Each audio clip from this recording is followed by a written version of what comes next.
Well, good to see everybody today. Welcome those who are online. And man, spring is all around us right now. Cherry blossoms are coming out, dogwoods, green stuff is starting to show up on dead stuff, So anyway, beautiful time. We're in a series called The Secret Struggles of Skepticism. The Secret Struggles of Skepticism. I say secret because a lot of people don't come out and talk about the struggles that they have with belief and disbelief, with doubts, questions, and the struggle of faith. In the Bible, there's one passage that says, Lord, I believe, help my unbelief, right? And so all of us have questions and doubts. What I've found through the years of pastoring people, over 40 years now, is that many people of faith have far more questions and doubts than they like to admit. And many people who are skeptics wrestle with the faith, doubt, belief thing a lot more than sometimes they admit as well. So what we've been doing in this series is taking the top 7 reasons why people are exiting the church in America. We're thinking about America primarily. So over the last 50 years, honestly, year by year by year, people have been leaving the church. And I think it's about 1 million people a year right now that leave the church in America and just move into the category of what we would call demographically the nones. Not N-U-N-S, but N-O-N-E-S, because if you ask them, what faith tradition are you a part of, they check the none box, okay? That's the fastest growing demographic in America today. And so we have been talking about all of the hot topics that are on the plate today, and I'm trying to just lend some more ideas for you to think about. So I'm not trying to give you all the right answers, but trying to simply raise thoughts, raise questions, raise perspectives, and let you kind of work through these things. Today, I want to talk about many religions. Many religions.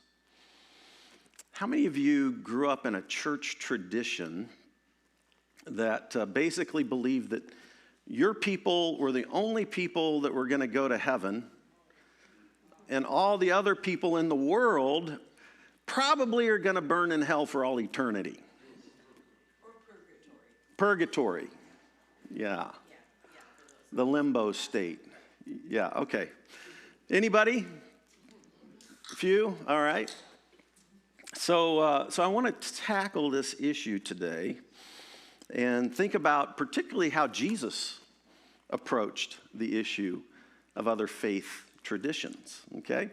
So, first of all, I want to recommend a book, as I always do, right? And John reads all my books that I recommend, I found out. This is called Sapiens this came out in 2015, and it's a brief history of humankind. And I'd encourage you to read. It's a fascinating read. So I'm going to give you some highlights. First of all, how many of you know that last week, if you wrestle with evolution, last week I talked about faith and science, right? And I've always believed in an old universe, an old earth, and the dynamics of God in the process of evolution, okay?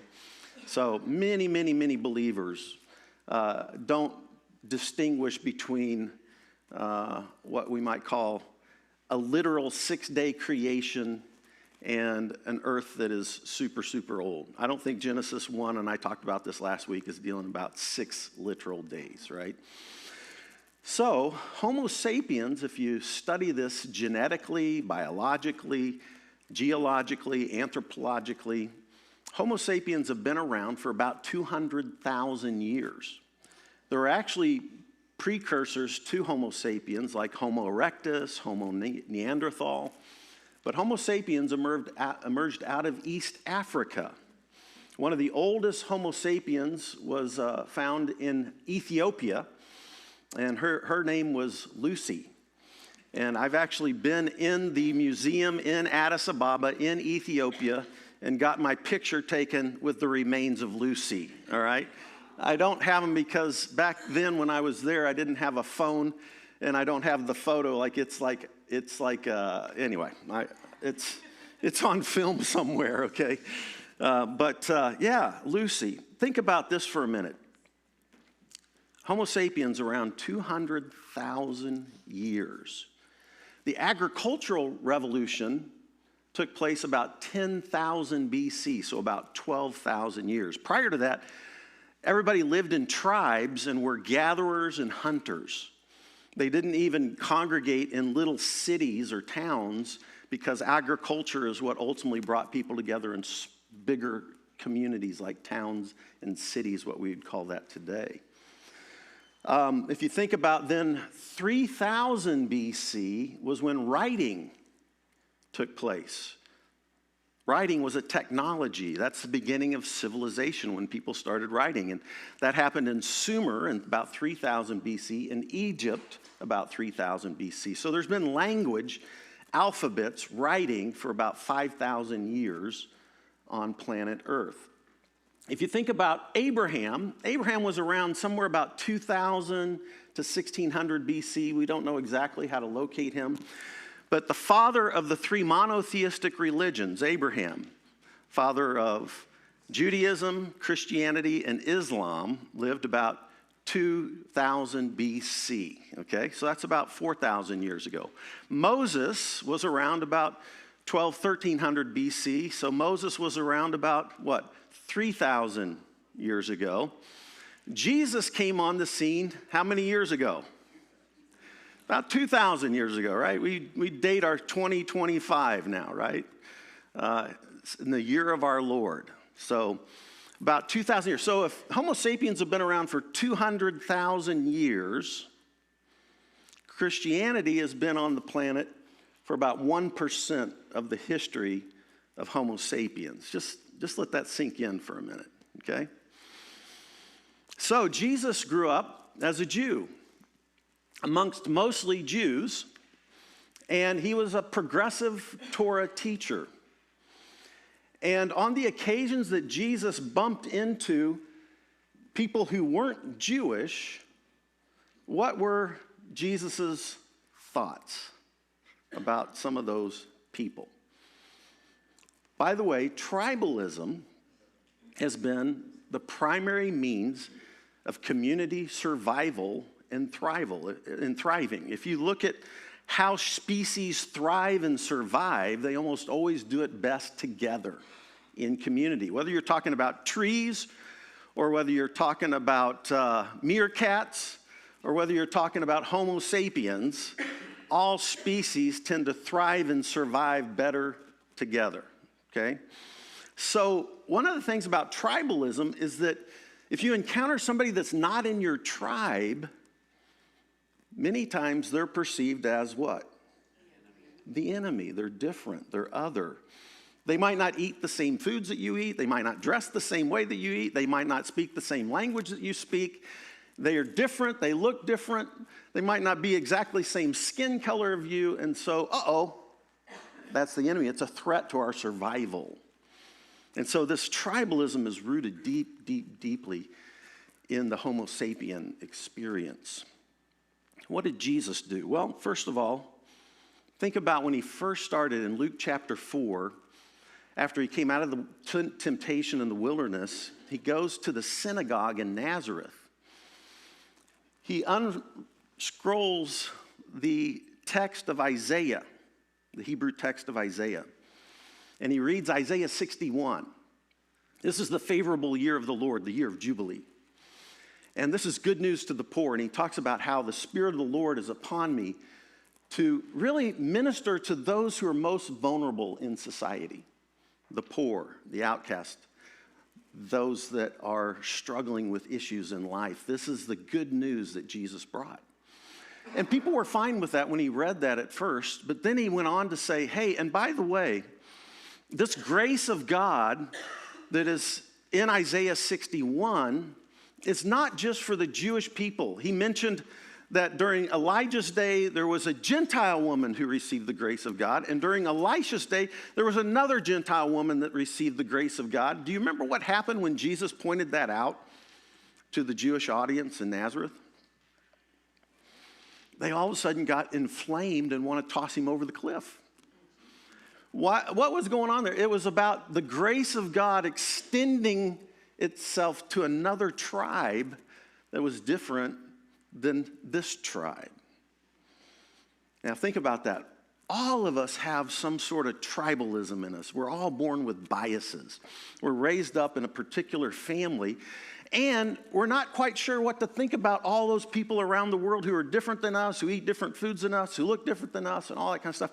This kind of tribalism is rooted deeply in the human spirit. It was a part of what helped people survive and thrive in tribes. But what's happening now is that these tribes, when they find enemies, begin to kill each other and hurt each other as they vie over resources, okay? So Jesus' first ministry out of Luke 4 was to talk about how grace goes to people outside the camp, and then they got angry and wanted to toss him over the cliff. Another scenario in Luke's Gospel, chapter 10, somebody asked Jesus, hey, teacher, what should I do to inherit eternal life? And what did Jesus say? Well, what does the law of Moses say? And the person was like, well, you should love the Lord your God with all your mind, heart, and soul. And you should love your neighbor as yourself. And Jesus was like, you're right on. Do this and you'll live. So Jesus was like, thumbs up. You got it. Love God, love your neighbor. And then the person goes on and says, well, who is my neighbor? That's an important question, because if they're not my neighbor, they're my enemy, right? This is playing into ancient tribalism kind of thought. If they're not my neighbor, then I don't have to love them because they're my enemy, right? So what did Jesus do? He told a parable. What's a parable? It's just a made-up story with a point, with a moral, right? So Jesus says this. He says, a Jewish man was traveling on a trip from Jerusalem to Jericho, and he was attacked by bandits. They stripped him of his clothes, beat him up, and left him half dead. By chance, a priest came along, but when he saw him lying there, he crossed the other side of the road and passed him by.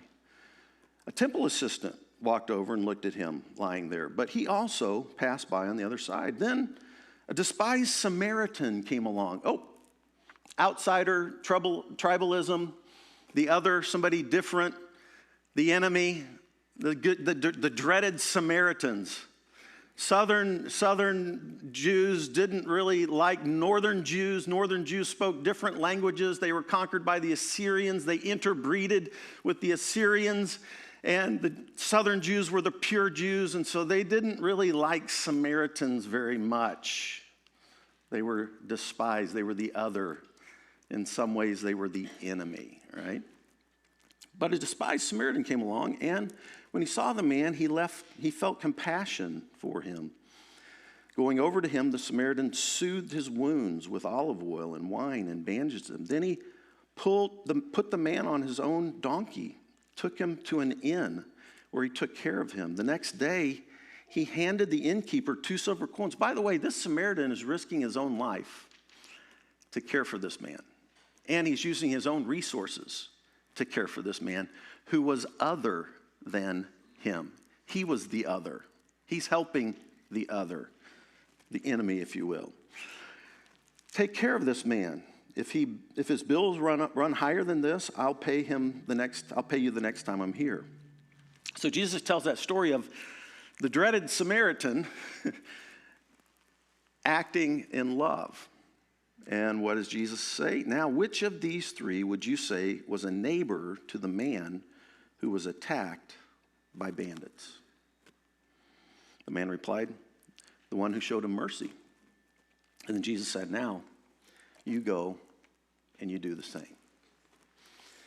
So what you're going to see is that time after time after time, when Jesus encountered somebody outside the faith tradition, he moved in love and grace and mercy.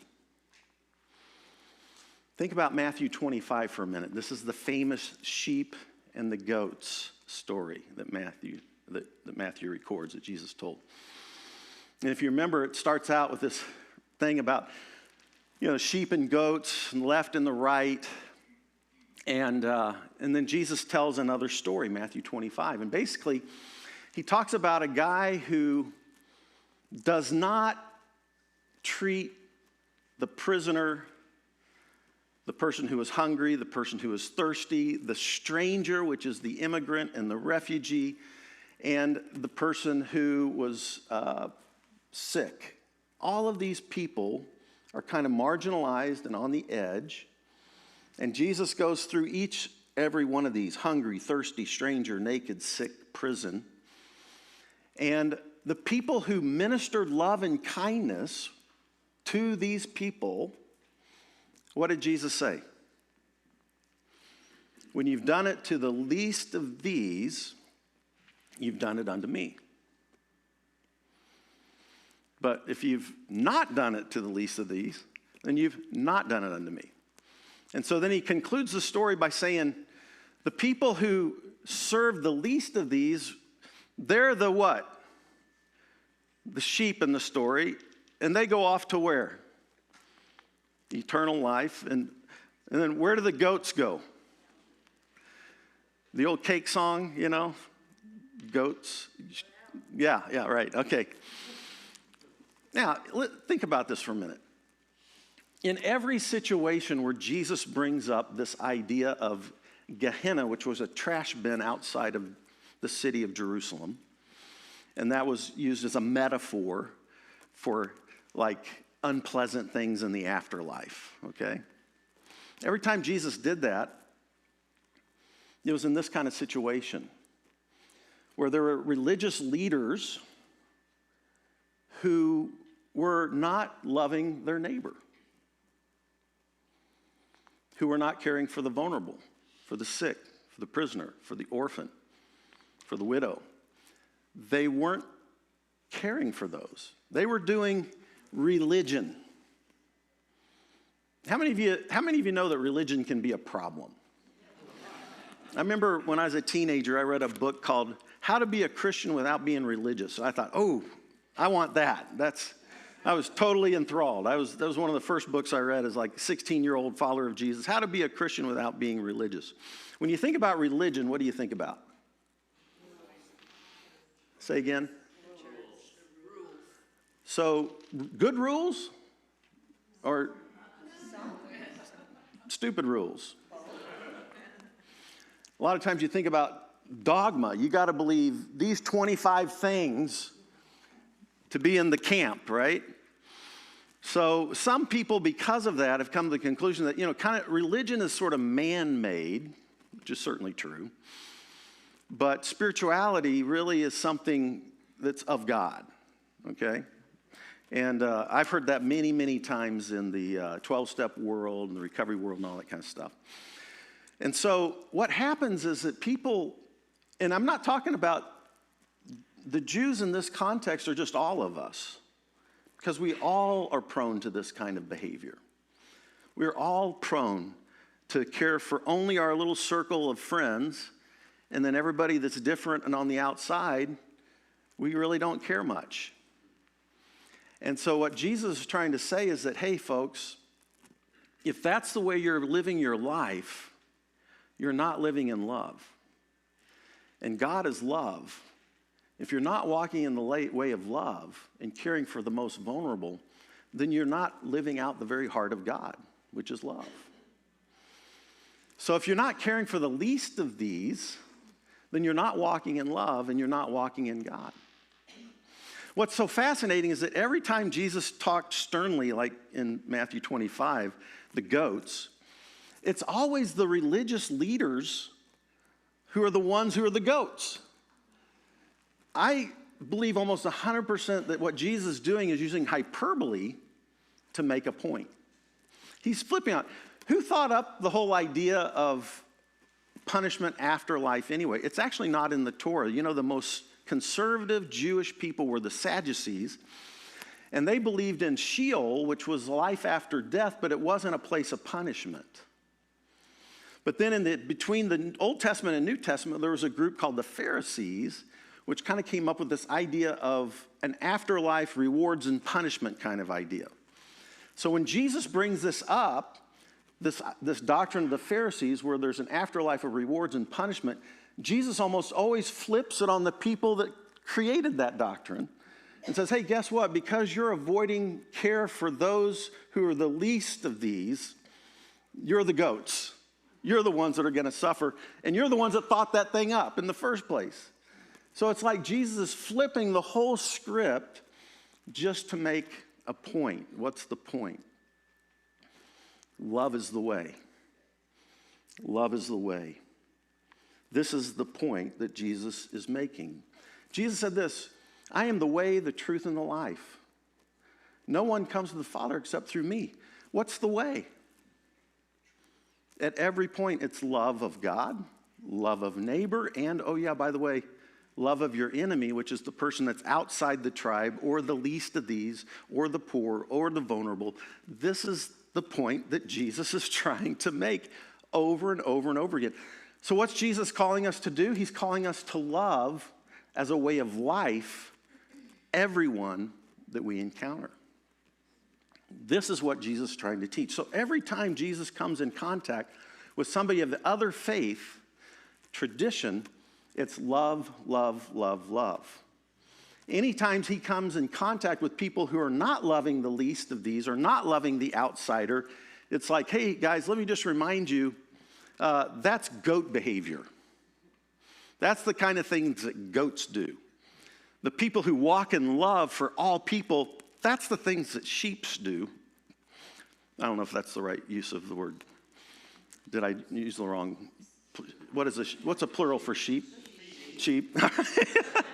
It's a hard one, isn't it? Like, I go, it's sheeps, not sheep. Anyway. So this is what Jesus is trying to see. And then at the end of Matthew's gospel, there's this great commission. Go. Go. As you go, make disciples. What's a disciple? It's a learner. It's a person who's constantly learning and growing. That's basically what a disciple is. So it's somebody who's open-hearted in love and wants to learn and grow the way of love. As you go, make learners. And do this with all nations. This message of love is supposed to wrap this whole planet. If we're going to save our planet, it's going to have to be wrapped in this message of love. 100%. We can't save it. Otherwise, we're just going to tear each other apart because everybody's enemies. And we're going to fire each other and shoot each other and hurt each other and weaponize each other. We need the message of Jesus for this whole planet to survive. As you go, make learners, people, open-hearted people who want to learn and grow in their spirituality, and do this with everybody, all nations, and then baptize them. You know what the word baptism is? It's the word immersion. It's the word for immersion. We're to immerse people into what? Father, Son, Holy Spirit. What is that? That's the Trinity. What's the Trinity? It's about the very nature of reality. At the heart of the nature of reality is not only unity, but diversity. There's a oneness to everything that you see in this universe, and there's a unity to everything and an interconnection to everything.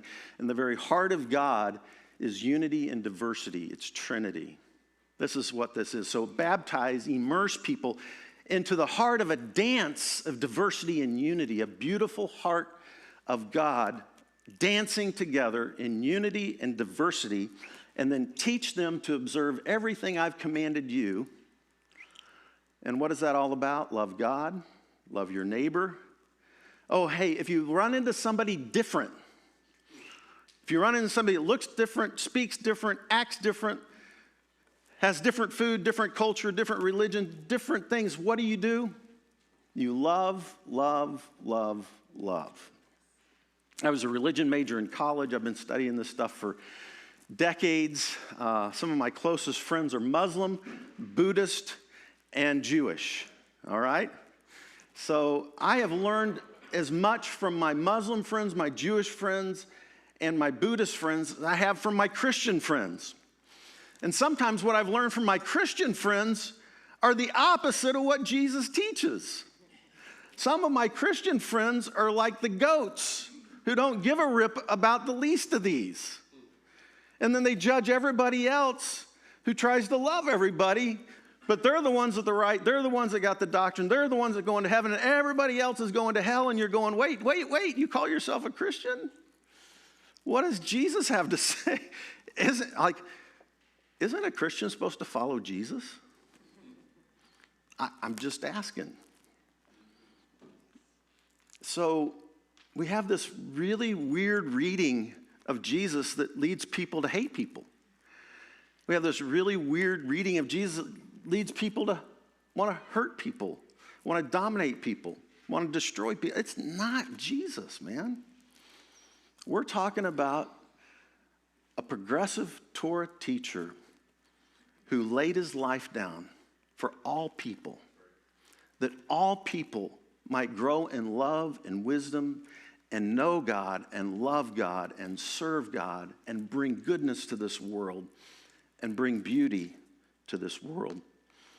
So, Ryan, my friend here, is going to be getting baptized April 27th.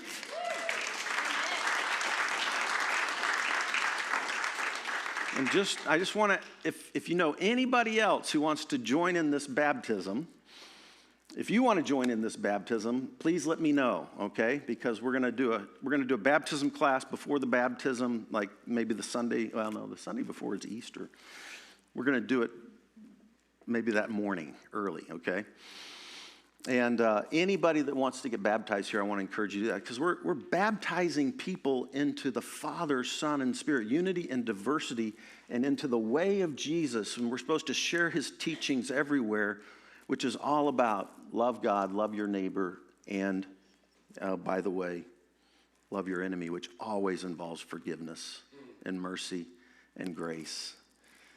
And we all need it, and we all get to spread it around, and it's a part of the heart of the message in the gospel of Jesus Christ. I want to read you just a quick passage, and then Sam's going to come on up and lead us in a song of reflection. I usually read this at weddings, by the way. 1 Corinthians 13. If I could speak all the languages of earth and of angels, but didn't love others, I would only be a noisy gong or a clanging cymbal. If I had the gift of prophecy and I understood all of God's secret plans and possessed all knowledge, and if I had such faith that I could move mountains, but didn't love others, I would be nothing. If I gave everything I have to the poor and even sacrificed my body, I could boast about it, but if I didn't love others, I wouldn't have gained anything. Love is patient and kind. Love is not jealous or boastful or proud or rude, does not demand its own way, is not irritable, it keeps no record of wrongs. It does not rejoice about injustice, but rejoices whenever the truth wins out. Love never gives up, never loses faith, always hopeful, and endures through every circumstance.